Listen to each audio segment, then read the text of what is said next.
Good morning, students.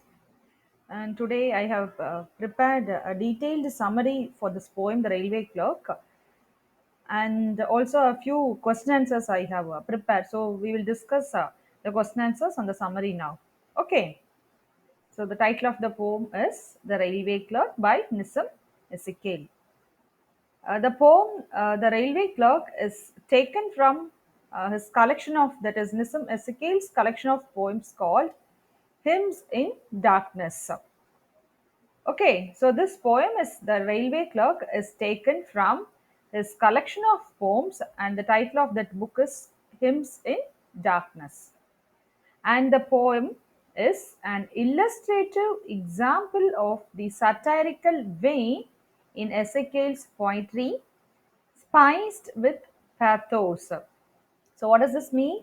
The poem is an illustrative means here the life of an ordinary Indian clerk is illustrated. So, that is an illustrative example. His life is shown here.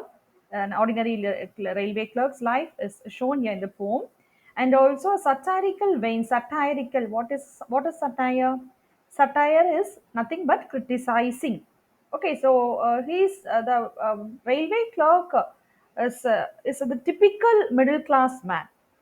Understand? So, example of a satirical vein in Ezekiel's poetry, spiced. Spice. I believe you understand the word spice. It's spiced with, mixed with pathos. So, pathos, pathetic.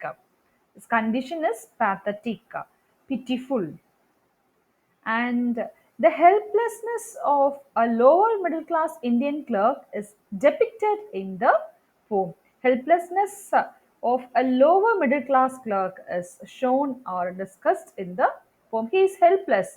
His condition is helpless. No one can help him out from that, pathetic condition.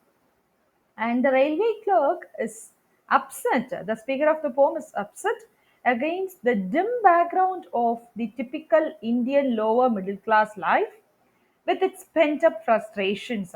So he's completely upset. He is not happy with his life. And the clerk is poor. He is poor, but he is ambitious. He want to become a rich man, and he want to buy a car or a bungalow. So he has so many dreams, but he is poor. So the clerk is poor, ambitious, and he is fairly intelligent also. That's why he is employed in a department. Okay, as a clerk, he is employed in in the railway department. So he's poor, ambitious, fairly intelligent, and overworked. Essentially, a victim of circumstances, and he longs for better things and better life. So, essentially, we know he is actually a victim of circumstances.